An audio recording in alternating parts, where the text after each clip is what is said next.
जय हिंद बच्चों, कैसे हो आप लोग। आशा करता हूँ स्वस्थ और फिट होंगे। ठीक है, तो इससे जो पहला वाला लेक्चर था, इससे हम लोगों ने क्या देखा था, उसमें हम लोगों ने स्टेप्स ऑफ डीएनए रेप्लिकेशन देखा और tools and techniques of DNA replication देखा। जिन्होंने भी वो लेक्चर को नहीं देखा है, आपको क्या करना है, वो लेक्चर को देख कर आना है, उसके बाद ये लेक्चर देखना है। ठीक है ना। इससे देखो, जहाँ पर डीएनए रेप्लिकेशन स्टार्ट होता है, मतलब टूल्स एंड टेक्निक्स, वहाँ से बेसिकली चैप्टर का कोर्स चालू होता है। ठीक है, तो बहुत ही इंपॉर्टेंट हिस्सा है वो। ठीक है, तो आपको उसको कवर कर लेना है। ठीक है ना। ओके, तो हम लोग बात करने वाले हैं आज के लेक्चर में सेंट्रल डोग्मा के बारे में बात करने वाले हैं। सेंट्रल डोग्मा के बारे में ऑलरेडी हम लोगों ने लेक्चर नंबर 1 में बात किया हुआ है। ठीक है, लेक्चर नंबर 1 में बेसिकली हम लोगों ने पूरे चैप्टर का सारांश देखा हुआ है। ठीक है ना, सब कुछ थोड़ा थोड़ा एक्सप्लेनेशन दिया गया है उसके अंदर, तो इसलिए लेक्चर नंबर 1 को मिस जिन्होंने भी किया है जाकर देख लेना है। ठीक है ना। ओके, तो बात करते हैं सेंट्रल डोग्मा। ध्यान में रखना, ये जो सेंट्रल डोग्मा है, इस कंसेप्ट को किसने दिया था, क्रिक ने दिया था, वो भी ईयर 1958 में। अच्छा, 1953 के अंदर double helical model of DNA दिया था किसने, वाटसन और क्रिक ने। लेकिन ध्यान में रखना, सेंट्रल डोग्मा किसने दिया है, सिर्फ और सिर्फ क्रिक ने ही दिया है। और कौन से ईयर में दिया है, 1958। क्या पता उनके बीच में झगड़ा हो गया हो, इसकी वजह से क्रिक ने फिर वो अकेले ही पोस्टुलेट कर दिया है ना, अकेले ही थ्योरी दे दी है ना। हो सकता हो जब 1953 में जो उन्होंने डबल हेलिकल मॉडल दिया था, उसके उनको नोबेल प्राइज़ भी मिला होगा, है ना। तो फिर सोचा होगा किसी ने, मैं भी सोचा होगा, दोनों ने मतलब कुछ सोचा होगा भाई, अलग अलग होगा होंगे। नहीं तो जब DNA helical double helical model साथ में दिया था, तो सेंट्रल डोग्मा भी साथ में दे सकते थे, है ना। लेकिन उन्होंने, ये जो क्रिक है, वो अकेले ही क्रेडिट ले गए सेंट्रल डोग्मा का, है ना। तो डेफिनेटली कुछ ना कुछ तो हुआ रहेगा, है ना। ठीक है, देख बात करेंगे आगे भी। सेंट्रल डोग्मा किसने पोस्टुलेट किया था, क्रिक ने। कौन से ईयर में, 1958। ये चीज़ ध्यान में रखना है। इन जनरल आपसे कोई पूछे कि what is central dogma, central dogma होगा क्या है, होता क्या है, बेसिकली वो कुछ और नहीं बल्कि क्या है, एक जगह है जहाँ पर ट्रांसक्रिप्शन और ट्रांसलेशन होता है।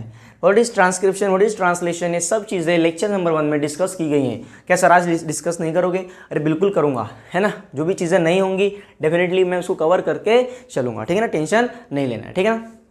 तो ध्यान में रखना, what is central dogma, central dogma is a place जहाँ पर बेसिकली ट्रांसक्रिप्शन और ट्रांसलेशन होता है।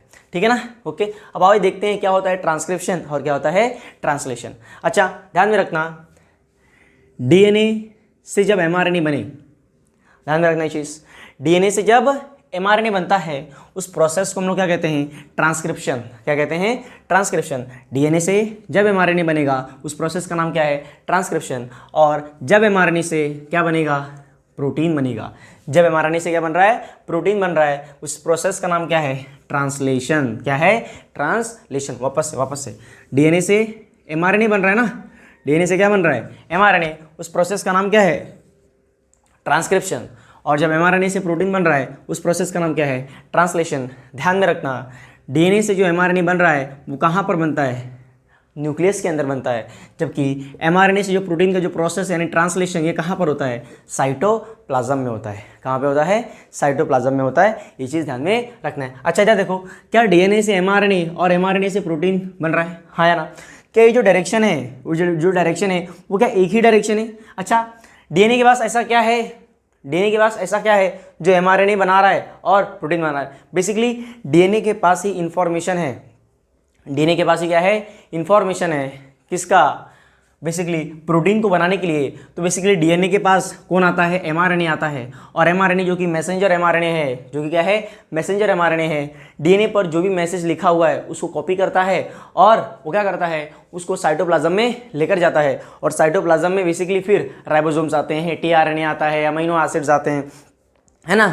वो सब मिलकर फिर क्या करते हैं, प्रोटीन का फॉर्मेशन करते हैं। ठीक है, ध्यान में रखना, ये जो डायरेक्शन है, क्या डीएनए से एमआरएनए हो रहा है, फिर एमआरएनए से प्रोटीन, क्या एक यूनिडायरेक्शनल नहीं है ये, मतलब एक ही डायरेक्शन में इन्फॉर्मेशन नहीं फ्लो हो रहा है। डीएनए के पास पहले इन्फॉर्मेशन था, फिर वो इन्फॉर्मेशन किसके पास हो गया, एमआरएनए के पास, और फिर एमआरएनए से वो इन्फॉर्मेशन किस में बदल दिया गया, प्रोटीन में बदल दिया गया, है ना।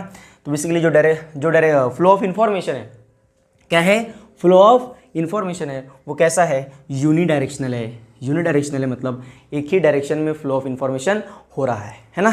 दैट इज डीएनए से आरएनए और आरएनए से प्रोटीन, है ना। इसे ही हम लोग क्या कहते हैं, सेंट्रल डोग्मा कहते हैं। ठीक है ना, जल्दी से स्क्रीनशॉट ले लो, है ना। ओके, तो स्क्रीनशॉट ले लिया आपने, ठीक है। सर आप गए यहाँ से थे, आ वहाँ से, जादू है ना, ठीक है। देखो इधर अभी हम लोगों ने क्या देखा, डीएनए से एमआरएनए, एमआरएनए से प्रोटीन, बेसिकली जो फ्लो ऑफ इन्फॉर्मेशन था वो एक ही डायरेक्शन में हो रहा था, डीएनए से एमआरएनए और एमआरएनए से प्रोटीन में। इसे हम लोगों ने क्या बोला था, सेंट्रल डोग्मा बोला था। अब ध्यान सुनो ना, ध्यान सुनो, ध्यान सुनो, ये चीज़ तो था वो क्रिक ने बताया था, डीएनए से एमआरएनए और एमआरएनए से प्रोटीन, ये सब जो यूनिडायरेक्शनल फ्लो ऑफ इन्फॉर्मेशन है ये तो क्रिक ने बताया था। एक और साइंटिस्ट, दो साइंटिस्ट थे, एक का नाम था टेमिन, एक का नाम क्या था, टेमिन, और दूसरे का नाम क्या था, बाल्टीमोरे। देखिए कितना डेंजर ना, बाल्टीमोरे। अब यहाँ पे कोई बोलता बाल्टीमोरे तो बोलते बाल्टी मेरा है। अब देख लो यहाँ पे नामो देख रहे हो क्या है, बाल्टीमोरे। समझ आया कि नहीं। तो ये दो साइंटिस्ट थे जिनका नाम था टेमिन, क्या नाम था, टेमिन, और एक का नाम था बाल्टीमोरे। इन्होंने 1970 में, ध्यान रखना वो कभी था 1958 का था सेंट्रल डोग्मा जो क्रिक ने दिया था, यूनिफ्लो ऑफ इन्फॉर्मेशन, ठीक है ना। जबकि 1970 में, सोच रहे हो कितने साल बाद, है ना, ओके, इन्होंने एक और कंसेप्ट दिया, सेंट्रल डोग्मा का ही एक और कंसेप्ट दिया जो थोड़ा सा अलग था। क्या था अलग, वही हम लोग देखने वाले हैं। अभी तक क्या हो रहा था, डीएनए से एमआरएनए बन रहा था, क्या बन रहा था, डीएनए से एमआरएनए। लेकिन टेमिन और बाल्टीमोरे ने कुछ वायरसेस में उन्हें क्या देखने को मिला कि बेसिकली उन वायरसेस में एमआरएनए से क्या बनाया जा सकता है, डीएनए बनाया जा सकता है। ध्यान रखना, एमआरएनए से क्या बनाया जा सकता है, डीएनए। अच्छा, अगर डीएनए से एमआरएनए बन रहा है तो प्रोसेस का नाम क्या हो रहा है, ट्रांसक्रिप्शन। लेकिन अगर एमआरएनए से डीएनए बने, मतलब रिवर्स हो रहा है ना, ऐसे जा रहे तो सीधा है, ऐसे जा रहा है तो रिवर्स है।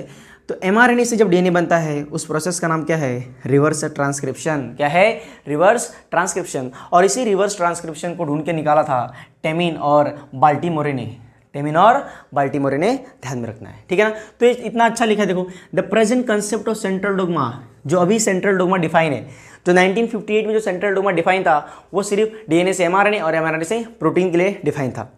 लेकिन जो प्रेजेंट सेंट्रल डोग्मा का डेफिनेशन है उसके अंदर ट्रांसक्रिप्शन, ट्रांसलेशन तो आता ही है, साथ में रिवर्स ट्रांसक्रिप्शन भी आता है। क्या आता है, रिवर्स ट्रांसक्रिप्शन भी आता है। ये चीज़ ध्यान में रखना, ठीक है ना। तो ध्यान में रखना, the present concept of central dogma in central dogma किस में डिफाइन था, एक वायरस के अंदर डिफाइन था। उस वायरस का नाम क्या है, रेट्रोवायरस। तो आपसे कोई पूछे रिवर्स ट्रांसक्रिप्शन किस में देखने मिलेगा, तो द एग्जांपल इज रेट्रोवायरस। और रेट्रोवायरस का दूसरा नाम होता है राइबोवायरस। क्या होता है, राइबोवायरस। ये चीज़ ध्यान में रखना। सेंट्रल डोग्मा जो प्रेजेंट कंसेप्ट है सेंट्रल डोग्मा का, उसको आपको उसमें कौन सी किस में देखने मिलेगा, वायरस के अंदर देखने मिलेगा। कौन सा वायरस, राइबोवायरस या फिर रेट्रोवायरस, ठीक है ना। ओके, अच्छा इधर आ जाओ।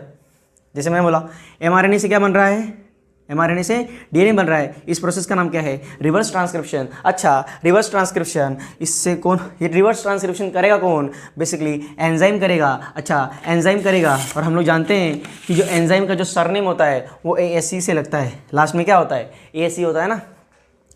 जो रिवर्स ट्रांसक्रिप्शन है बेसिकली उसको कौन परफॉर्म करता है, एंजाइम परफॉर्म करता है। बेसिकली एंजाइम कैटालाइज करता है, और वो एंजाइम का नाम क्या है, रिवर्स ट्रांसक्रिप्टेस। क्या नाम है, रिवर्स ट्रांसक्रिप्टेस।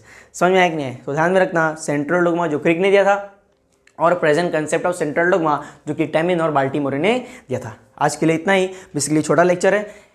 ओके, आज का क्या है, छोटा लेक्चर। तो क्या करना है, पुराने लेक्चर्स को रिवाइज कर लेना है और पुराना कंसेप्ट भी ध्यान में रखना है, और अपने टेक्स्ट बुक को रीड करना ना भूलें, ठीक है। चाहे NCERT हो, चाहे बोर्ड का स्टेट टेक्स्ट बुक हो, ठीक है ना। तो आपको रीड करना जरूरी है, ठीक है ना। ओके, ठीक है बच्चों, ठीक है।